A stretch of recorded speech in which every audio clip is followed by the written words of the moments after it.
Berjumpa kembali bersama saya Sandro Jabrik Wong Gandeng Sakdonya. Mohon untuk tidak menyebutkan nama dan identitas dalam perobrolan ini karena perobrolan ini saya naikkan dalam konten YouTube. Gimana Mbak E?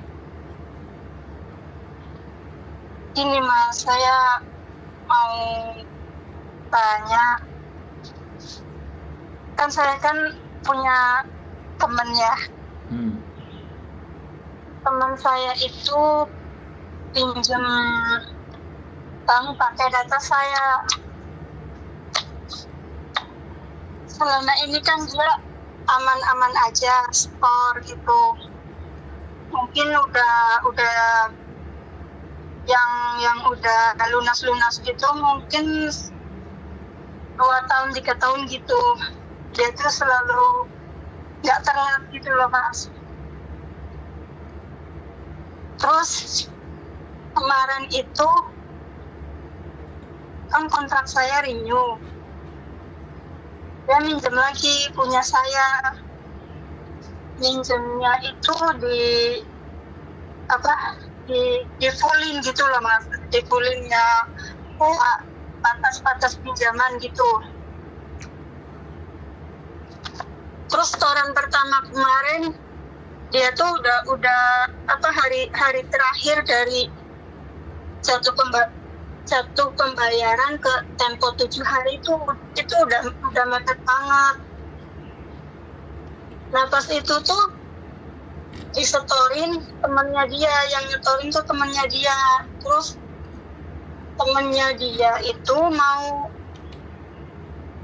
dikirim ke dia resinya gitu tuh, tapi dia nggak sengaja itu ke posting di Facebook, di story gitu. Waktu itu kan saya lagi online, terus saya tanya dong sama itu teman yang nyetorin itu. Kata saya, Mbak, kok ini yang nyetorin Mbak sih? Terus dia tuh bilang gini, oh iya itu katanya si A nyuruh saya nyetorin banknya punya kamu katanya. Loh, terus saya, kok dia ngomong gitu? Itu kan punyanya dia. Kata saya emang, tapi yang dipinjam dia. Terus nggak tahunya itu yang nyetorin itu tuh nggak tahu kalau itu tuh emang banknya punya si A gitu loh Mas. Terus dia, nah masa sih? Nah dia lo pakai pinjam data saya gitu, yang temennya tadi yang nyetorin itu. Kok banyak banget gitu. Terus kita ya udah nanti kita telepon gitu di WhatsApp gitu. Terus kita telepon dong malamnya. Pas kita curhat tuh nggak taunya data dia itu dipinjam sama 3 bank tuh, 3 bank dipinjam sama dia 3 bank itu, yang jumlah per bulannya itu kurang lebih 6.000 itu buat dia doang. Terus yang data saya itu 3.700 sekian, 3.600 sekian. Ternyata setelah itu tuh ada lagi, kita nggak tahu, tiba-tiba tuh ada temennya lagi yang kayak mau miralin dia gitu loh Mas. Terus jadi kayak inbox dia dong, emangnya kamu iya data kamu dipinjam sama si A? Ya iya, data saya dipinjam loh segini per bulannya. Jadi tuh kayak semakin tahu semakin banyak itu kita tahunya bahwa dia tuh nggak cuma pinjam datanya kita doang. Jadi kita masing-masing tuh tahunya dia tuh ya selama ini cuma pinjam data kita doang. Nah yang ini kan 3 bank ya, yang temennya si A itu yang datanya dipinjam itu kan 3 bank itu Mas. Itu 6.500 sekarang. Ya yang tadi yang temannya lagi yang si C itu dipinjam nggak tahu itu 2 bank atau 1 bank. Yang satunya itu hampir 4.000 gitulah. Terus ada lagi temennya kemarin ngomong, saya juga datanya dipinjam dia. Kemarin katanya kalau nggak salah 3.000-an, sekitar 3.000-an. Terus ada lagi satu lagi, jadi kita tuh lagi yang ketar-ketir Mas. Dari kemarin kan itu jatahnya yang teman saya yang di mana yang tinggalnya di Mongkok itu. Yang tinggalnya di Mongkok itu kemarin perlatnya itu sampai kayaknya kalau nggak salah 21 hari itu telat, sampai diteleponin terus sama pihak banknya. Terus dia tuh ke situ, ke rumahnya orang yang minjem datanya itu Mas, minta uangnya gitu sambil bawa teman-temannya gitu. Waktu itu tuh langsung dikasih sama orangnya, nggak tahu itu uang temennya dia atau uang dari mana, intinya langsung dikasih kayak gitu. Terus yang ini tuh jatuh temponya temennya dia, sampai sekarang tuh belum disetorin. Jadi kemarin kita tuh kayak kumpul bertiga gitu, kayak apa ya, kayak ngobrol gitu Mas. Selama ini dia orang segitu banyak, hampir 15.000 kok bisa ya. Ternyata mungkin selama ini emang dia selalu muter gitu Mas, renew terus. Ini kalau kita siapa yang setorannya udah 3 bulan di renew sama dia, nanti kayak gitu. Jadi mungkin selama ini dia bisa nyetorin karena renew terus. Nah sekarang kan kita nggak ada yang mau di renew karena kita udah pada tahu semua kalau ternyata dia tuh kayak gitu. Nah sekarang dia tuh posisi udah di WhatsApp nggak bisa, cuman nggak pernah dibalas, di telepon nggak pernah diangkat. Katanya mau ketemuan, tapi nanti kalau sudah harinya dianya bilangnya sibuk, nggak keluar, ada pesta sama bos, intinya menghindar gitu loh Mas. Jadi kita tuh lagi pada panik gitu Mas. Maksudnya ini kayak penipuan nggak sih? Maksudnya kalau kita minta bantuan ke KJRI atau gimana, ada solusi nggak sih Mas? Soalnya kita tuh lagi pada tegang banget. Oke, sudah giliran saya ngomong. Oke. Soalnya udah 7 menit sampai cerita, jadi giliran saya ngomong. Oke. Jadi ini pada intinya satu orang ngerjain beberapa orang kan? Ya. Pertanyaan saya begini Mbak, di saat dia pinjem data sama sampean, itu apa yang dia ucapkan? Dia ngasih janji-janji atau iming-iming buat sampean nggak? Boleh nggak saya tahu? Ya, dia kan waktu sama saya ya Mas, sama saya tuh tadinya saya udah nggak mau minjemin sama dia. Terus dia tuh bilang gini, nanti kamu saya pinjemin 5.000 lah kayak gitu. Terus saya kan punya pinjaman juga sama dia, terus dia bilangnya gini, nanti uang saya yang sama kamu 9.000, nanti saya kasih kamu pinjaman 4.000, nanti yang 13.000 itu buat setoran kamu terakhir. Itu dianya tuh ngomongnya kayak gitu. Itu janji ya, kata saya. Iya. Jadi saya memang Halo? uang yang dari itu loh Mak. Gimana? Jadi pas pinjaman yang terakhir ini, yang kontrak baru ini, dia tuh minjemin saya tuh 4.000. Terus dia ngasih 3.000 buat ya terima kasih tuh kayak gitulah intinya ya. Terus jadi dia itu sama saya sama uang yang dulu itu dia saya itu totalnya itu 13.000. Tapi itu perjanjian itu tuh saya setor di akhir gitu loh Mas.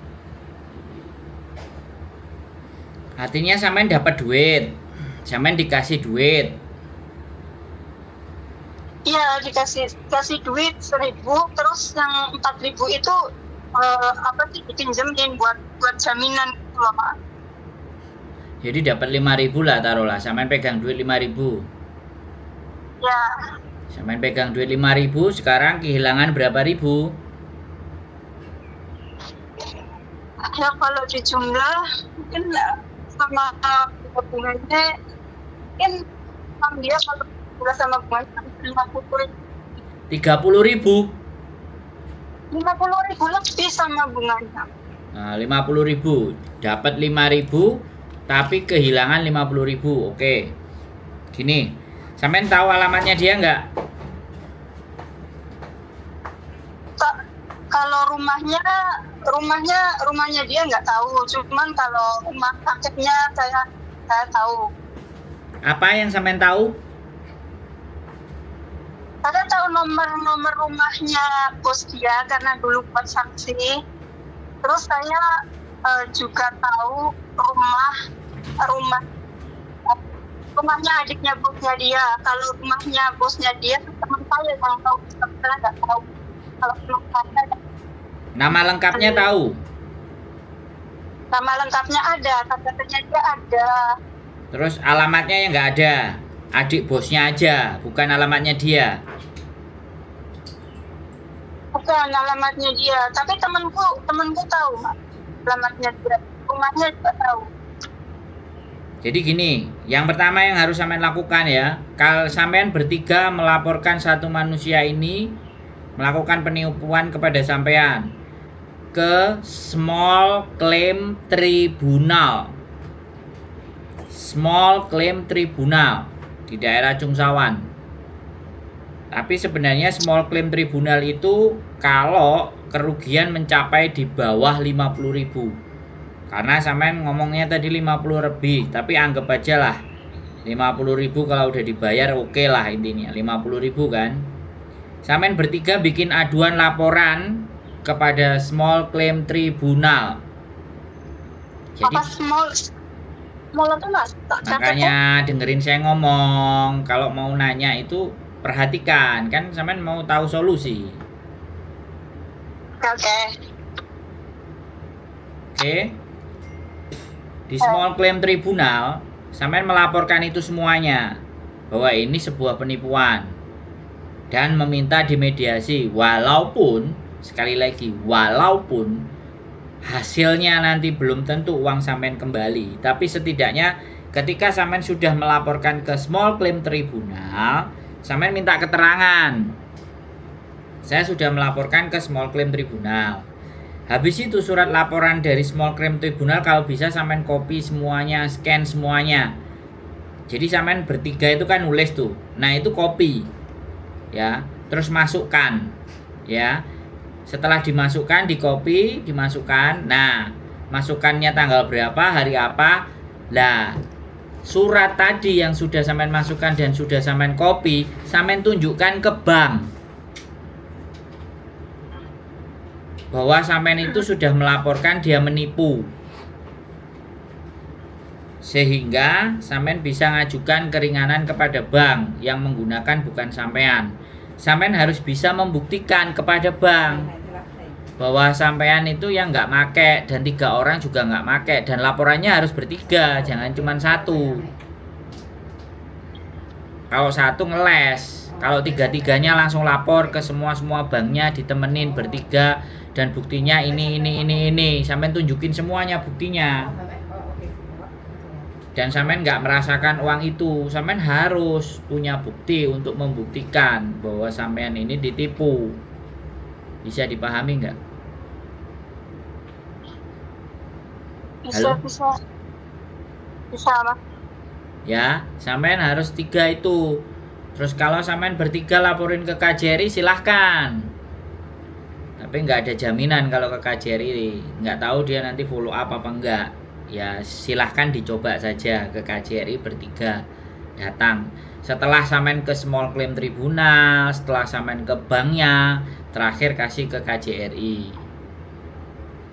Apa tanggapannya KJRI? Seperti apa? Bisa dipahami nggak saya ngomong? Ya, jadi maksudnya kita bertiga masing-masing di surat itu atau gimana? Laporan surat yang atau kita datang. Suaranya sampai sendat-sendat Mbak, jangan ditutupi mulutnya. Aku ini sinyalnya agak itu. Nyari yang bagus Mbak sinyalnya Mbak. Sampai ini kan butuh info. Halo? Ya. Ya, halo, jelas Mas. Sampean tadi ngomong apa? Iya, itu kita notabene gimana Mas, maksudnya ke kantornya atau lewat pos, lewat surat aja gitu? Sampean ketik di Google Small Claim Tribunal, alamatnya. Sampean janjian bertiga. Kan saya sudah ngomong Small Claim Tribunal, buka di Google-nya. Small Claim Tribunal Hong Kong, address, alamat.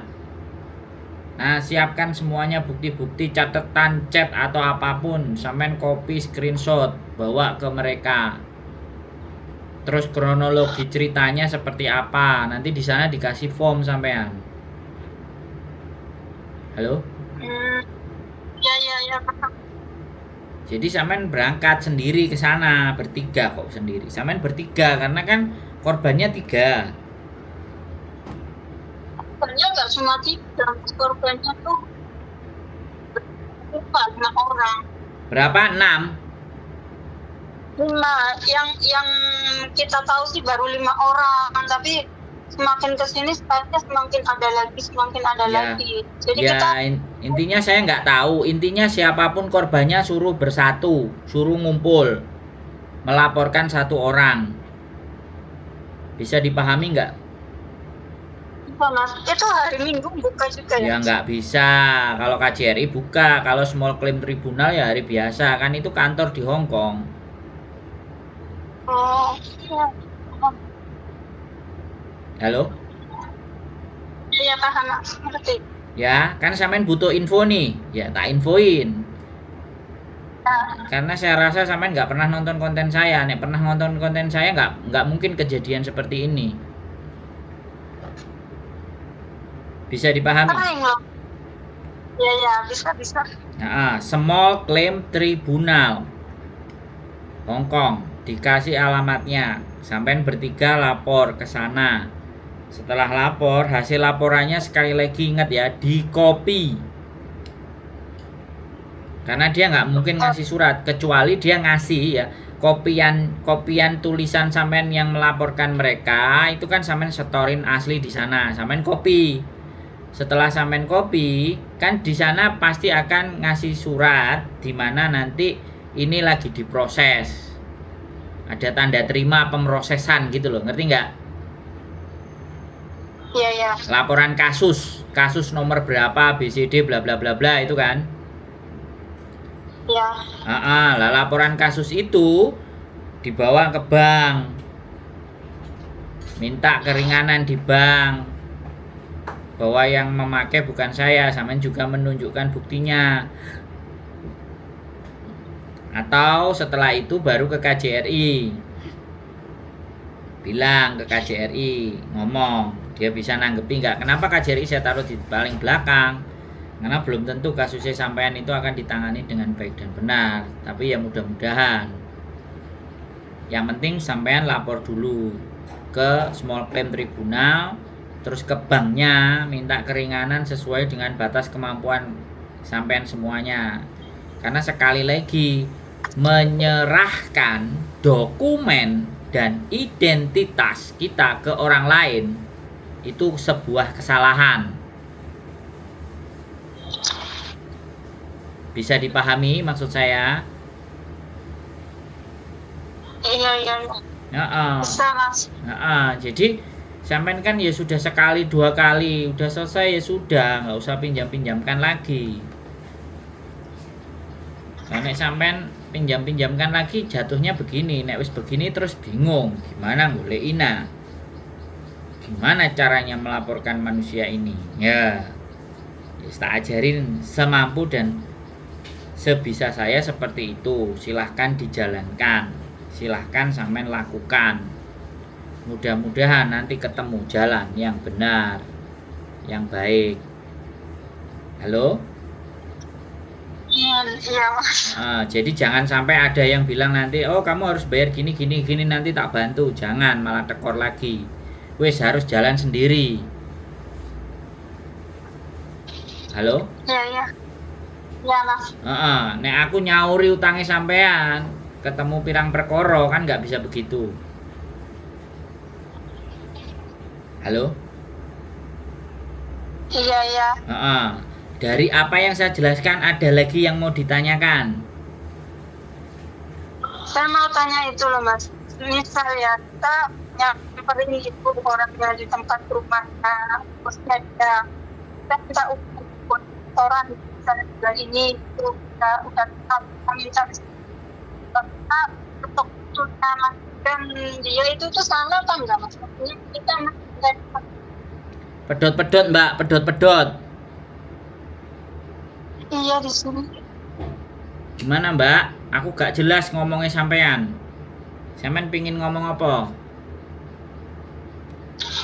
Itu loh Mas, kalau misalnya kita kan ke rumahnya dia, rumah bosnya dia, kita ke pintunya rumah bosnya, kita minta ke dia buat ngasih utang buat orang bulan ini gitu, kita melanggar aturan nggak sih dalam itu? Boleh nggak sih untuk kita datang ke rumah bosnya dia? Ya silahkan, tapi kan bosnya sampean berhak untuk menolak sampean dan tidak mau tahu urusan sampean dengan CC-nya. Boleh, sampean nyamperin itu boleh. Tapi kalau sampean dipanggilkan polisi sama mereka, ya jangan salah, karena kan sampean mengganggu ketertiban bosnya. Karena yang punya utang kan anaknya, bukan bosnya. Boleh. Sekali lagi saya ngomong boleh. Tapi kalau suatu ketika bosnya marah-marah ke sampean, ya sampeannya jangan marah. Kan urusannya sampean sama CC-nya, bukan sama bosnya. Bisa dipahami? Iya. Tapi boleh. Tapi boleh. Daripada nggak ada jalan, boleh. Gerombolan aja bawa nyamperin rumahnya. Bicara baik-baik sama bosnya. Iya. Ya. Mas. Siapa tahu ada solusi dari bosnya. Yang penting inget-inget itu. Dan kalau perlu direkam. Iya. Direkam buktinya, sampean lapor. Itu ada salah satu salah dua yang merekam. Iya. Jadi biar punya bukti yang kuat ke bank bahwa kita juga sudah nyamperin bosnya, ditunjukin rekaman suaranya ke pihak bank. Jangan disebar, tapi ke pihak bank yang berkompeten. Syukur-syukur ada anaknya. Tapi sekali lagi, namanya utang piutang itu gak bisa dibalas dengan kekerasan, malah kita yang kena. Cerita utang gak bayar itu di mana-mana umum. Terus kenapa? Sampean mau bilang gimana? Itu kan kayak termasuk nggak bisa dilaporin ke polisi ya Mas? Ya kalau sampean mau coba laporkan, ya laporkan nggak apa-apa. Yang penting korbannya itu yang lapor semuanya. 5, 6, 7, 8 sebanyak-banyaknya. 1, 2, 3 laporkan. Kalau memang sampean menganggap itu perlu dilaporkan, laporkan. Oh gitu. Iya, tapi tetap tidak bisa menyelesaikan masalah. Tapi ya sebaiknya dilaporkan. Oh ya paham Mas. Ya, semua tindakan dilakukan untuk ngepung, untuk membuat dia agar mau mengakuinya. Itu penyakit Mbak, ya kan? Laporan ke polisi atau laporan ke small claim tribunal. Habis itu diupload semua laporannya karena sudah jelas kok kita melaporkan. Jadi biar ada efek jera, ada fotonya, ada laporannya, ke polisi juga ada laporannya. Bila perlu direkam. Salah satu bagian merekam. Ketika habis melaporkan ke polisi, saya laporkan Mbak sampean semua ke polisi. Nah kayak gitu, itu harus ada rekamannya.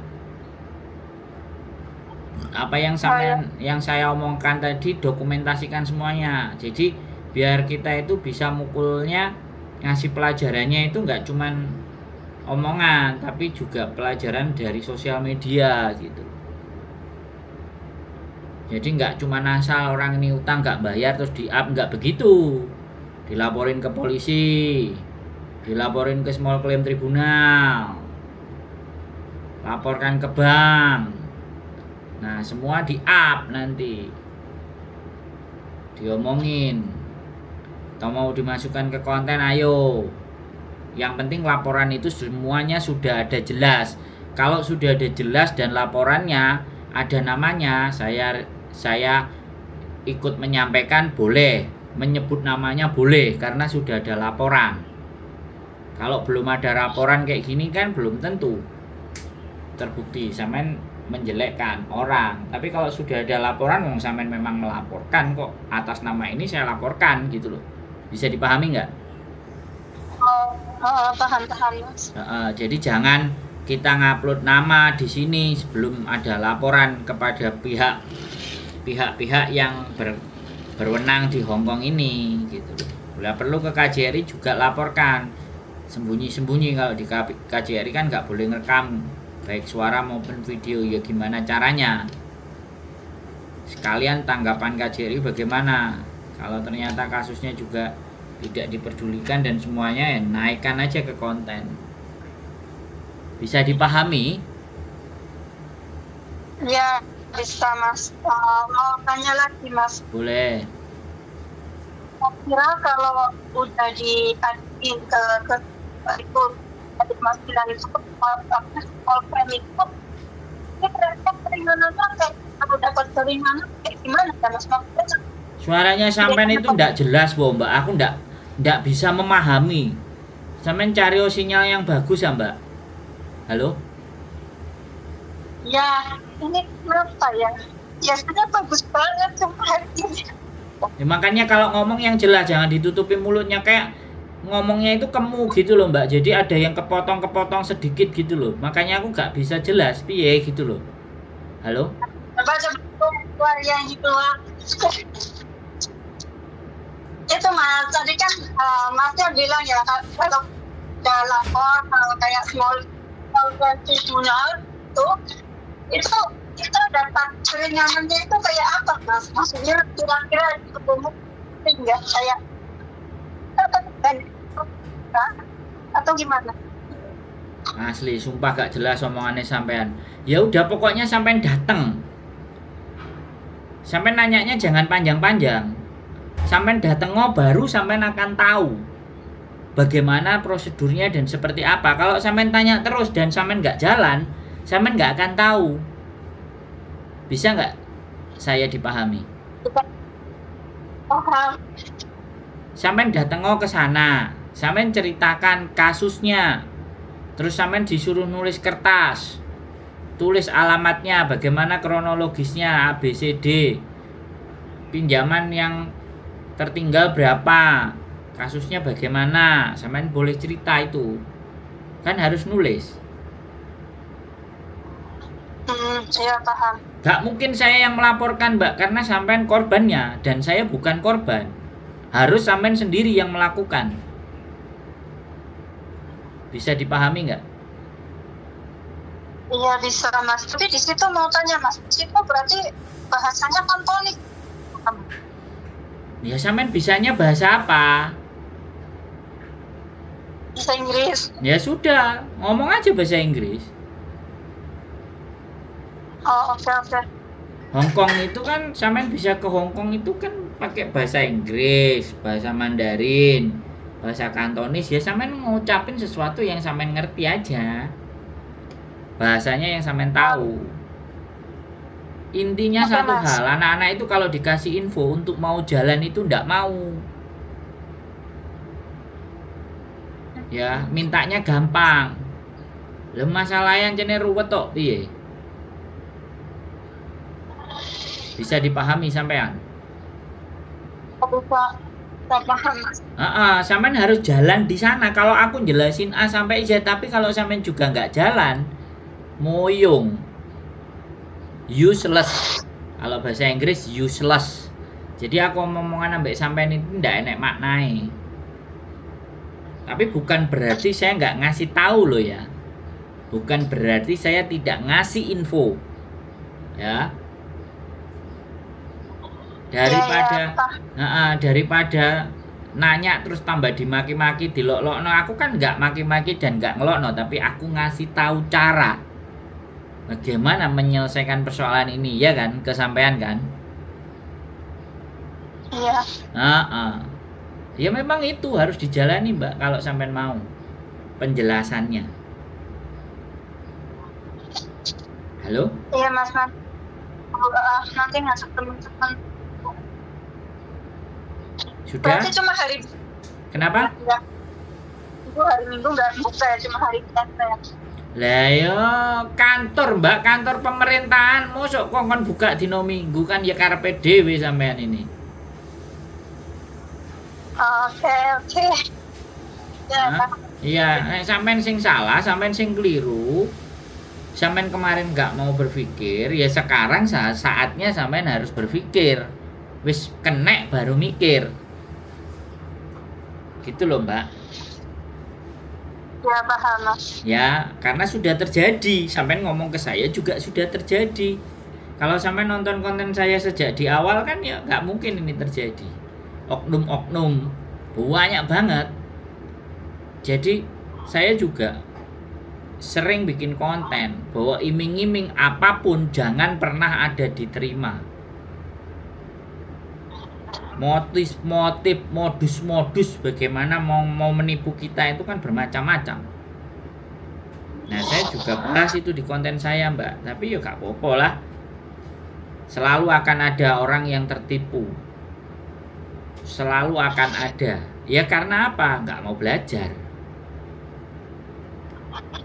Iya kan? Sudah. Ya sibuk pokoknya. Sibuk mikirin hidupnya. Sampai nggak ngerti bahwa tukang tipu itu sudah mengintai diri kita, kan begitu Mbak ya. Selamat mencoba. Saya yakin kalau sampai melakukan benar-benar, terus laporan ke bank juga baik-baik, ada keringanan. Tapi kalau untuk tidak membayar, sampean harus bisa membuktikan bahwa sampean memang tidak menerima uangnya sepeser pun. Nah itu yang kadang-kadang teman-teman nggak bisa cari bukti. Jadi begitu cair, langsung diterima sama dia, dipegang semua sama dia, keluar dari banknya, kemungkinan sampean untuk bebas dari bayar utang itu bisa terjadi. Tapi kalau sampean nggak punya bukti itu, ya sudah. Sudah bisa dipahami apa yang saya sampaikan, Mbak E? Sudah, makasih banyak. Ya, tetap semangat ya. Tidak ada masalah yang tidak bisa diselesaikan. Oke? Iya Mas. Ya, semangat selalu ya. Terus berdoa, jangan sampai bunuh diri, oke? Pesan saya, jangan sampai bunuh diri. Oke? Mas. Oke. Sehat selalu ya. Matur sembah nuwun. Assalamualaikum warahmatullahi wabarakatuh. Assalamualaikum. Oke teman-teman, ketipu lagi secara rombongan. Orang utang, aku terus ngomong piye? Aku harus kayak gimana? Tentang tipu menipu itu harus bagaimana? Ya kan? Digaekno konten 2000, 3000 pun sik tetep enek sing ketipu. Ya itulah dunia.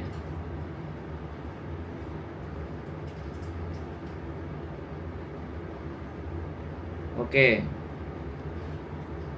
Ya wes kayak gitu ya teman-teman. Tetap semangat, keep stay tune my YouTube channel and see you next video. Bye bye.